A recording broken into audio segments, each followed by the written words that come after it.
Ja mä sitten sieltä editoin kaikkia alkuroippeita pois sitten ja myöskin kaikkia, jos tulee jotakin. Joo, se on ihan hyvä. Joo. Hyvä juttu. Tämä vaikuttaa oikein hyvältä. Joo.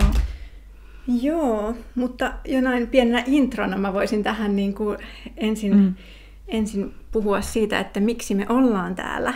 Eli mä oon tosiaan kirjailija Suvi Nurmi ja mulla on vieraana täällä kirjailija Sinikka Kojama.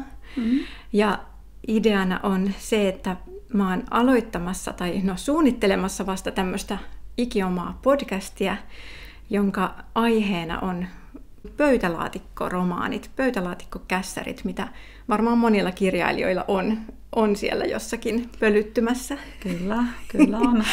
Ja mä oon siis monta vuotta miettinyt, että tämmöinen olisi kiva, koska mulla itsellä on niitä vino-pino kertynyt ihan lapsuudesta asti. Ja mä oon miettinyt, että ne on semmoista sisältöä, mitä olisi tavallaan hauska päästä jossain vaiheessa käsittelemään ja niillä olisi hauska tehdä jotain. Ja sulla oli helmikuussa semmoinen Insta-päivitys, minkä mä bongasin. Kyllä. Olin käynyt kotona vanhempien luona ja sitten isä oli sillä, että täällä olisi tämmöinen nivaska, että haluatko viedä kotiin. Ja sitten mä olisin, että okei, joo. Ja sitten ajattelin, että onpas hauskaa, että tässä tämä taas on ja otetaanpa kuva ja laitetaan Instaan. Se oli tosi ihana ja tosi rohkea tavallaan teko, koska musta tuntuu, että mä oon törmännyt kirjailijoihin, jotka ainakin väittää haastatteluissa, että kaikki mitä he on ikinä kirjoittanut on totta kai päätynyt saman tien julkaistavaksi ja ei heillä ole mitään semmoista niin kuin vanhaa jossakin pöytälaatikossa, vaikka mä uskon, että aika monilla oikeasti on. Joo, näin mäkin uskon. Niin. Ja on kyllä kuullut, että aika monella on. Joo. Joo, ja mun mielestä se, että mitä me ollaan kirjoitettu jo joskus nuorena ehkä, niin kertoo aika paljon meistä ihmisinä ja kirjailijoina, että mistä me tullaan tavallaan. Ja mun kokemus on ainakin se, että just niissä nuoruuden ja lapsuudenkin romaanikokeiluissa niin näkyy tosi vahvasti semmoiset vaikutteet, mistä on itse tykännyt, mitä on itse lukenut. Ja se on ollut semmoista harjoittelua tavallaan, tosi tärkeää harjoittelua myöskin siihen, että millaiseksi kirjailijaksi itse on tulossa. Aivan, näin se on. Joo, ja siis se oli niin hauska bongata se sun päivitys, ja siitä mä sain kimmokkeen sitten, että nyt mä teen tämän podcastin, ja mähän siihen kommentoinkin silloin, että hei, että mulla on tämmöinen suunnitteilla, että ihanaa, ja sitten sä vielä vastasit siihen, että joo, mä ilmoittaudun vapaaehtoiseksi, niin nyt sitten ollaan tässä. No niin, tosi kiva päästä tänne puhumaan, että kyllä mä mielelläni kaivan noi vanhat tekstit esiin ja tuonne niin kuin julki, että ei niissä ole mitään hävettävää, että ehdottomasti pitää niin kuin tuoda nekin esiin. Se on oikein, näin mäkin ajattelen, ja se on tosi hauskaa myös, koska niissä on varmaan paljon myös semmoista, niin kuin mikä voi niin kuin tänä päivänä vähän huvittaakin ja semmoista, niin kuin missä niin kuin, etenkin jos ne on vähän nuorempana kirjoitettu, niin siinä näkyy se, kuka sä oot silloin ollut. Ja se on aika nostalgista myös. Kyllä. Eli nyt tosiaan mä kutsuin Sinikan ensimmäiseen podcast-jaksoon vieraaksi. Ja tarkoitus on, että täällä sitten jutellaan siitä romaanikässäristä, jonka vieras on valinnut tähän esiteltäväksi, joka on sitten tosiaan tämmöinen pöytälaatikkokässäri. Ja musta on hauska ajatus, että niitä voidaan käsitellä tässä niin kuin ikään kuin ne olisi ihan julkaistua kirjallisuutta. Totta, kyllä kunnioituksella. Kyllä nekin ansaitsee tulla niin kuin esille. Että, joo, niin. Koska onhan niihinkin käytetty paljon aikaa ja työtunteja. No ehdottomasti. Ja se on ollut myös semmoista ehkä tärkeää esityötä. Kyllä. Sitä todellista kirjailijuutta varten. Siis just mä oon ihan täysin samaa mieltä. Mä itse asiassa kutsunkin mun pöytälaatikkoromaania tämmöiseksi esikoiseksi. Ihanasti sanottu. Joo. Ja mä kans niinku ajattelen silleen, että kun joskus kysytään, että milloin sinusta tuli kirjailija tai miten, niin mä koen, että mä oon silloin jo vähän niinku ollut kirjailija, kun mä oon kirjoittanut niitä ekoja romaaneja, vaikka se ehkä ei virallisesti, mutta niinku omassa mielessä ja itselle se on ollut jo sitä kirjailijuutta. Joo. Niin, ne on tosi tärkeä osa semmoista omaa kasvua tähän työhön. Näin se on. Kyllä siinä kyllä tavallaan sen niiden pöytälaatikkoon jääneiden tekstien merkitys näkyy sitten niissä julkaistussa kirjoissa. Niin. Että kyllä ne on ottanut sieltä vaikutteita. Joo, mutta siis haluatko kertoa vähän siis, että miten sä päädyit kirjailijaksi ylipäänsä? Siis tavallaan se varmaan vähän liittyy myös tähän, niin kuin, että mitä on tullut kirjoitettua jo aikaisemmin, mutta kerro ihmeessä. Joo, siis mun tausta kirjailijaksi ei tosiaankaan helppo, koska mä ala-asteella kärsin oppimisvaikeuksista. Mä opin tosi hitaasti lukemaan ja kirjoittamaan, ja 3. luokalla meinasin jäädä luokalle sen takia. Joo. Mutta sitten äiti sai puhuttua opettajalle, että päästään mut 4. ja sitten pikkuhiljaa mun lähti arvosanat nousee, ja siihen oikeastaan auttoi se, että mä löysin niin kun sen rakkauden kirjoihin, ja sitten kun niitä alkoi lukea, niin sitten se lukutaito kehittyi siinä. Niin, totta kai. Ja näin, mutta kyllä se kirjoittaminen oli tosi vaikeaa. Muistan, että ala-asteen varsinkin niin mua hävetti aina niin kuin luovuttaa se aine sinne opettajalle, koska se oli niin kuin täynnä kirjoitusvirheitä. No voi ei. Ja sitten 6. meillä sitten vaihtui opettaja, ja ensimmäistä kertaa oli semmoinen opettaja, joka näki tavallaan niin kuin sen mun tarinan siellä niin kuin niiden kirjoitusvirheiden takana. Ja näki, että siinä on niin kuin potentiaalia, että se on niin kuin, siinä on ollut paljon mielikuvitusta ja muuta. Ja sitten kun ensimmäistä kertaa sain niin kuin kehuja niin kuin omista teksteistä, niin se oli jotenkin tosi hämmentävää, koska se identiteetti oli rakentunut siihen, että mä oon huono lukemaan, mä oon huono kirjoittamaan ja näin edespäin. Siis tässä näkee just sen, miten tärkeä rooli ensinnäkin opettajilla on, siis miten iso merkitys voi olla sillä, että joku näkee sen tärkeimmän siellä, koska se antaa niin kuin aivan eri lailla motivaatioa myös sitten. Kyllä, ja sitä niin kuin uskoa ja luottamusta niihin omiin taitoihin, että sä niin kuin luota omiin kykyihin, jotka uskoo, että sä pystyt, niin ethän sä sitten pystyt tekemään mitään. No niin. Mutta aika hieno myös tämmöinen vaikeuksista voittoon tarina, että susta on tullut loppujen lopuksi kirjailija, vaikka sulla on ollut tällaisia. Joo. Ehkä yksi semmoinen konkreettinen käänne niin kuin omassa ajattelussa oli siinä, kun mä opiskelin tosiaan muotoiluinstituutissa, ja meillä oli sitten tämä lopputyön aika. Kaikki muut mun luokkakaverit suunnitteli jotain esineitä tai kalusteita tai tällaista. Ja mä ajattelinkin, kun meillä oli tämmöinen kuin pedagoginen puoli, eli muotoilu- ja taidepedagogia oli se mun suuntaus, että mä lähdenkin sille pedagogiselle puolelle ja suunnittelen tällaiselle niin kuin ala-asteikäiselle tällaisen niin kuin satukirjan, missä on niin kuin sadun keinoin opetetaan muotoilua, ja sitten siellä on näitä tehtäviä myöskin. Voi että. Ja opettajathan tykkäsivät ihan tosi paljon, ja varsinkin siitä sadusta, minkä mä olin kirjoittanut. Että se sai ihan todella paljon niin kuin, kehuja ja kommentteja, ja mä sain siitä sitten niin kuin parhaan mahdollisen arvosanan, eli 5. Mieletöntä, joo. Niin silloin mä oikeastaan ensimmäistä kertaa ajattelin, että hei, mä voisin oikeasti kirjoittaa. Niin, että siinä niin kuin näkyy se sun vahvuus. Joo. Aika hienoa, että sä keksit tehdä tuommoisen ratkaisun myöskin, koska se oli varmaan aika epätavallista siinä ympäristössä. Mutta hei, nyt mennään tähän pöytälaatikko-aiheeseen, koska se on tämä meidän pääaihe. Eli kerro vähän siitä, että oot sä ennen tätä sun esikoisteosta, joka Kurjen laulua kuuntelee, niin oot sä sitä ennen kirjoittanut paljon siis niin kuin pöytälaatikkoon? No siis mullahan on niinku valtava määrä aloitettuja juttuja, että aina niinku tulee joku inspiraatio, että hei, nyt mä lähden tästä jutusta kirjoittamaan, ja sitten se jää, kirjoittaa muutaman sivun ja sitten se vaan niinku unohtuu sinne. Mä oon kuullut tämän saman tarinan monelta, että sellaisia alkuja löytyy paljon. Kyllä, koska se on jotenkin se aloittaminen on niinku helppoa, mutta se jatkaminen on se kaikista vaikeinta. Niin. Mutta sitten tosiaan sen muotoiluinstituutin jälkeen niin päätin, että nyt aloitan kirjoittamaan niin kuin ihan kunnolla ja yritän kirjoittaa niin kuin kokonaisen käsikirjoituksen. Ja kyllä siitä sitten 4 vuotta siinä meni, mutta valmista tuli. Niin. Ja se on siis tämä, josta sä aiot tänään puhua. Kyllä. No hei, kerro vähän. Siis se on tässä pöydällä meillä mukana. Eli tämä on tämmöinen ihana kunnon kokoinen nivaska. Tässä on 300 A4. Ja siis valtavan pientä pränttiä ja isoja sivuja, eli siitä tulisi luultavasti sellainen 600 sivuinen, kun se painettaisi kirjaksi. Ja mä haluaisin nyt kuulla vähän lisää tästä teoksesta. Eli kerro siis ensinnäkin, että milloin, oliko tämä siis nyt siis se muotoiluinstituutin jälkeen, eli sä oot ollut kuitenkin jo niin kuin aikuinen? Kyllä. Et mä olin jotain 20 2005 tai jotain sellaista. Joo. Ja tämä oli aika hienoa, että sulla oli niinku ikään kuin se motivaatio tullut sieltä lopputyöstä ja kaikesta siitä palautteesta, mitä oli saanut, että nyt sä kirjoitat ihan romaanin. Ja sitten se oikeasti niinku tommonen valtava järkäle, niinku, upea tiiliskivi niinku heti ekana. Se on aika mieletön. Yllättynyt itsekin. Niin. Ja siis se on ihan niinku kokonainen tarina selkeästi ilmeisestikin. Kyllä. Ja mikä sen nimi oli siis? Ulriikka? Marian tytär. Joo. Ja sä sanoit aikaisemmin, kun me juteltiin tästä etukäteen, että siinä on tällaisia Kaari Utrio-vaikutteita ehkä.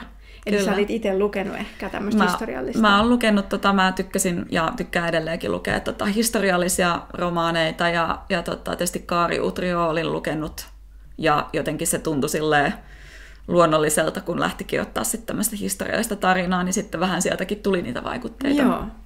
Ja tosiaan tämä kertoo tästä 16-vuotiaasta Ulriikasta, joka on tämmöinen pienen mökin tyttö, ja se tarina alkaa siitä, kun hänen pikkuveli kuolee. Eletään tosi niin kuin vaikeita aikoja, että ruoka ei mennä riittää, ja on ollut just niin kuin kova talvi siinä, ja sit, koska Ulriikka on kuitenkin jo sen ikäinen, että hän voi niin kuin tehdä töitä, niin hän lähtee sitten tämmöiseen Ojoisten latokartanoon niin kuin piiaksi töihin. Ja siis tämä latokartanohan kuului siis niin kuin Hämeenlinnaan. Siis se on niin kuin linnan latokartano, jotka tuottaa niin kuin linnalle ruokaa. Joo, ja tämä on siis oikein historiallinen paikka. Kyllä, se on ihan oikein. Ja tosiaan niin kuin tämä tarina sijoittuu niin kuin osin Hollolaan, osin Hämeenlinnaan ja tosiaan sinne Ojoisille. Joo, onko sulla jotain suhteita näihin paikkoihin? No mä itse Lahdesta kotoisin ja mun mummo asui Hollolassa, että sillain niin kuin Hämeenlinnaa nyt ei sen kummemmin, mutta on siellä linnassa muutama kerta tullut käyty. Joo, no mutta kuitenkin tälleen niin kuin jollain lailla tuttui paikkoja, niin niistä on varmaan silleen myöskin kiva kirjoittaa ja ehkä vähän helpompi kirjoittaa.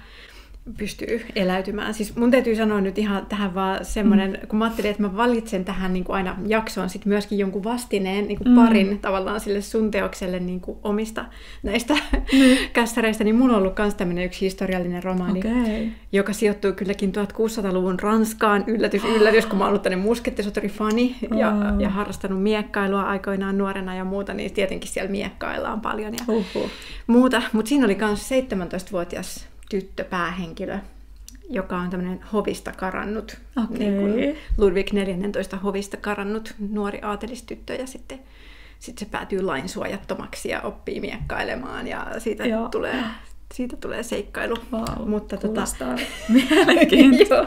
Kauhean ihana sitä on niin silmäillä välillä. Mutta elikkä mikä tämä tarina sitten on tässä?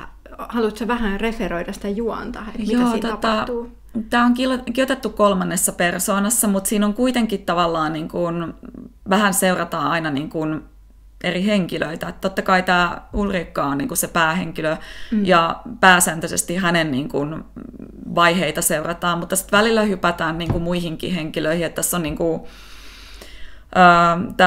tämä Ulriikka on siellä Ojoisten latokartanolla töissä, mutta sitten siellä hänelle tulee vähän hankalaa. Siellä on tämmöinen nuori isäntä, joka ahdistelee häntä ja tämmöinen klassinen tarina, mutta sitten hän pääsee myöhemmin tänne itse linnaan töihin.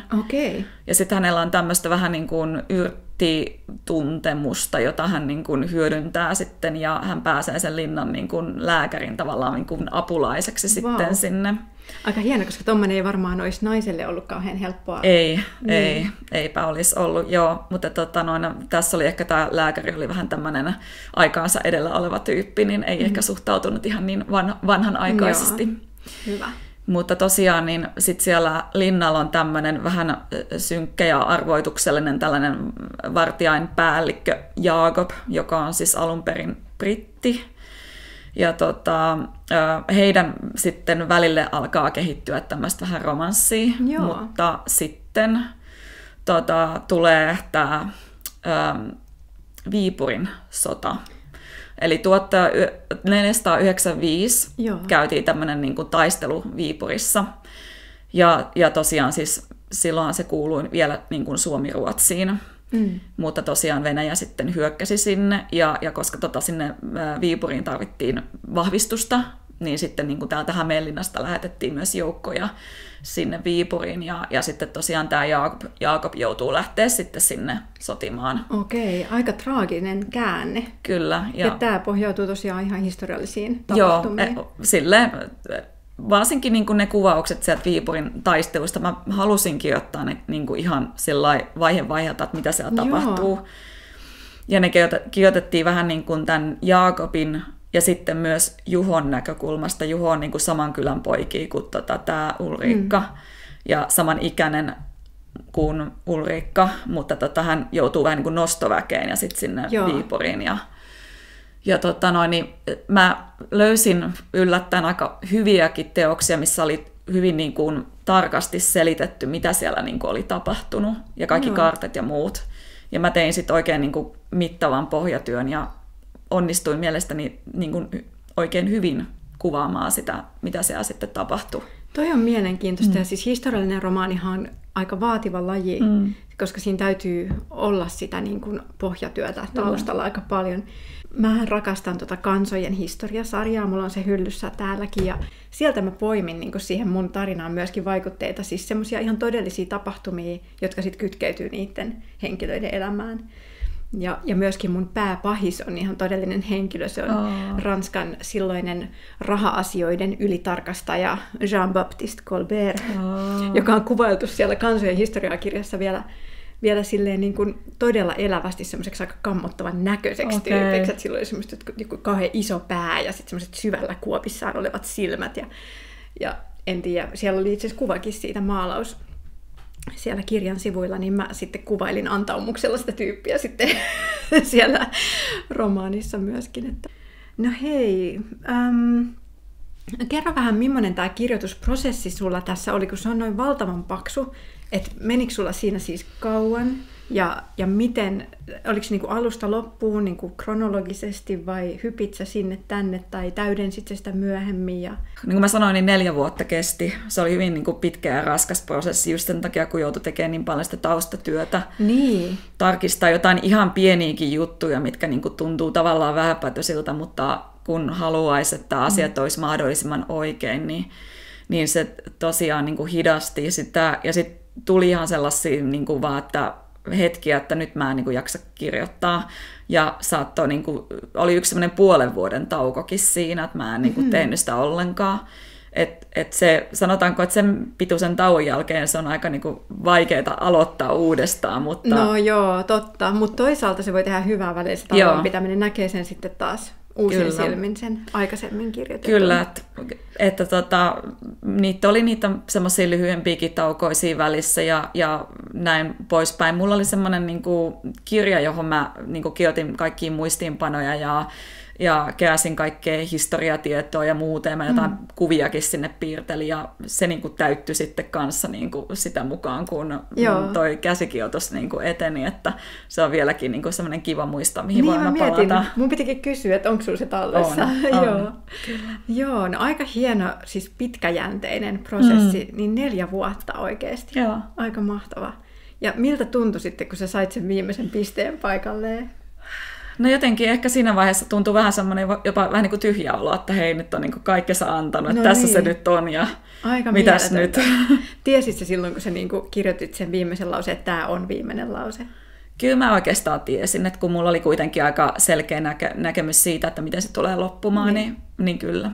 Siis mullahan oli tarkoitus jatkaa tätä vielä, koska tämähän tavallaan jäi vähän sellainen niin kuin kesken. Aha. Ja mä aloitin itse asiassa sitä toista osaa, mutta sitten se jäi sinne niin kuin vaan tiedostoksi, että en tiedä, jatkuuko se koskaan. Tosi mielenkiintoista. Eli se on vähän niin kuin semmoinen, että siitä olisi mahdollisuuksia jatkaa vielä tarinaa näiden samojen henkilöiden kanssa. Joo, se jäi vähän kesken sitten sen lopussa kuitenkin. Saako nämä Jaakob ja Ulriikka toisensa? En tiedä vielä. No mitä sä koet, että mitä tämä romaani tavallaan kertoo susta? Niin kuin, että millainen ihminen sä olit silloin, kun sä kirjoitit tätä? No mä oon itse ajatellut, että Ulrikka muistutti aika paljon mua, että hän oli tämmöinen alussa aika ujo ja arka ja ei oikein tuntenut kuuluvansa joukkoon. Mm-hmm. Mutta että sitten myöhemmin hänestä kasvoi niin kuin semmoinen itsevarmempi nuori nainen, joka tavallaan löysi ne omat vahvuutensa ja sitten myös niitä hyviä ystäviä ja ihmisiä niin kuin ympärilleen. Että tavallaan siinä on vähän niin kuin samaa tarinaa kuin mulla. Joo. Mutta kyllä niin kuin myöskin jos puhutaan siitä kirjoitustyylistä, niin mua on aina kiinnostanut niin kuin ihmiselämä, ihmiskohtalot ja myös se psykologinen puoli, että sen takia mä niin kuin tykkäsin niin kuin vähän niin kuin vaihtaa aina näkökulmaa tuossa niin kuin kesken tarinaa, koska se on jotenkin aina mielenkiintoista niin kuin miettiä, että mitä tämä ihminen ajattelee tässä tilanteessa ja miksi hän toimii tällä tavalla ja mitkä hänen niin kuin, tavallaan ne taustasyyt on. Mua itse asiassa kiinnostaisi kysyä sitä, että lähetitkö tätä koskaan minnekään kustantamolle? Joo, kyllä lähetin. Että lähetin näille isommille kustantajille ja sieltä tuli sitten tietysti bumerangina takaisin. Voi ei. Ja sitten mä muistan yksi kustantaja, se taisi olla se ainoa, joka lähetti palautetta, niin haukkui se jälleen. Ei kai, mitä? Haukku vai? Joo, oli kuulemma tosi pitkästyttävä ja puisava. Se oli kuitenkin lukenut. Hirveetä. Oliko niin, että olit sä valkannut tuolta jonkun pätkän, jonka mä voisin vaikka lukea tuosta kirjasta? Kyllä. Oikeastaan se Viipuri-osuus on se, mistä mä niin kuin tykkään edelleen ihan valtavan paljon, ja se tuntuu niin kuin edelleen siltä, niin kuin, että sitä kehtaa lukea, ja ei tule sellaista niin kuin myötähäpeän tunnetta. Tuleeko sulle mukaan muuten? Joo, tossa se on. Oi, miten hieno tää Anfangi. Joo. Siis tämmönen iso koristeellinen alkukirjain tässä. Siis sä oot itse tehnyt noikin. Joo. 18. luku. Niin jylisivät Viipurin muurit Herran vuonna 1495. Lukuisat savupatsaat kohosivat tummina puiden ylle. Ilmassa tuntui kitkerä savun katku, jossa huokui ihmisten ahdistus ja pelko. Iltaan mennessä Viipuriin oli tuotu synkkä viesti, jossa kerrottiin vihollisten hyökänneen ja hävittäneen Uudenkirkon, Kivennavan, Äyräpään ja Jääsken kylät. Ihmiset olivat paenneet kodeistaan henkensä kaupalla. Tulipalojen savuverhot peittivät metsiä ja maita. Pakolaisia virtasi Viipuriin sekä läheltä että kaukaa. Mukanaan heillä oli vain päällysvaatteensa ja se vähä, mitä he olivat ehtineet kiireessä mukaansa ottaa. Ihmisten hätä ja ahdistus oli suuri. Pelko kaupungin valtaamisesta kasvoi päivä päivältä. Juho kuunteli munkkia hetken, mutta käänsi sitten tälle selkänsä. Palataan takaisin asemiesten tupaan. Ei täällä ole mitään nähtävää, hän sanoi synkkänä. Kaikki ilo ja onni tuntuivat tyystin kadonneen hänestä, ja jäljellä oli vain syvä raskasmielisyys, joka tuntui niin voimalliselta, että Juhon oli vaikea enää muistaa, millaista oli olla iloinen. Nähtyään ihmisten epätoivon ja pelon, nuorukainen ei ollut laisinkaan varma, kykenisikö hän enää milloinkaan olemaan onnellinen samalla tavoin kuin ennen. Vau, aika hieno. Kiitos. Tosi hienoa tekstiä. Ja siis miten nuo repliikit ja muut, niin ne toimii tuossa historiallisessa maailmassa hyvin. Että siinä on semmoinen poljento tai tuntu niin kuin siitä menneisyyden maailmasta. Siihen pyriä hyvä, jos se kuulostaa siltä, että se toimii. Kyllä vaan. Mutta yritin niin kuin saada sitä tunnelmaa, mikä mahdollisesti niillä ihmisillä on ollut siellä niin kuin siihen aikaan. Niin, ja siis miten todellakin toi tuntuu nyt ajankohtaiselta myös, niin kuin kun miettii tätä maailman tilannetta, että huhhuh. Oletko sä niin kuin miettinyt sitä, että lähtisit sä koskaan tätä vielä editoimaan uudelleen? Sulla on se kuitenkin olemassa myös tämän paperinivaskan lisäksi jossakin sähköisessä muodossa toivottavasti. Toivottavasti. Niin. Toinen asia on myös se, että mä oon kuitenkin ottanut aika paljon niin kuin ideoita ja vaikutteita ja elementtejä niin kuin mun näihin jo julkaistuihin tai julkaistaviin kirjoihin. Tuolta. Joo, okei. Niin sitten siinä on ehkä semmoinenkin, että alkaa tulee vähän niin kuin toistoa. No joo, toi on varmaan kyllä semmoinen, mihin moni saattaa törmätä, koska totta kai ne on niin kuin, sitä aina niin kuin jollain lailla prosessoi eteenpäin siinä seuraavassa teoksessa, että sieltä voi löytyä sitten semmoisia, mitä käyttää. Joo, että vähän samantyyppisiä hahmoja löytyy ja näin, niin sitten voi olla vähän sillä, että hetkinen, että tässä on nyt jotain vähän tuttua, vähän liiankin tuttua. Joo, no mutta toi on ihan totta, mutta hyvä, että sä oot voinut hyödyntää sitä niin kuin näissä, mitkä sitten on julkaistu. Näin mä niin kuin ajattelen, että tavallaan niin kuin tämä mun esikoinen on niin kuin lyönyt ne alkutahdit näille niin kuin tarinoille, mitkä on nyt sitten julkaistu tai julkaistavana. Niin, se on tosi hyvä. Ja sitten silloin niin kuin kuitenkin se oma arvonsa omana kokonaisuutenaan myöskin. Ja se kertoo tavallaan susta, että miten sä oot päätynyt tähän pisteeseen. Ja ihanaa, että se on tallella ja noin hienosti vielä tolleen niin kuin nippuna sidottuna. Että sen pystyy oikeasti laittamaan niin kuin kirjaimisesti sinne pöytälaatikkoon. Niin. Mitä sä ajattelet, että kun varmasti on paljon nuoria myöskin, jotka kirjoittaa ja haaveilee kirjailijuudesta, ja nämähän on tavallaan niin kuin aika rohkaisevia esimerkkejä myöskin tälle, että voi niin kuin nuorena jo kirjoittaa, ja vaikkei siitä tulisi silloin mitään, niin sitten kuitenkin saattaa aikuisena päätyä kirjailijaksi. Ja vaikkei päätyiskään, niin mä koen, että sillä kirjoittamisella on silti aika iso merkitys. Kyllä.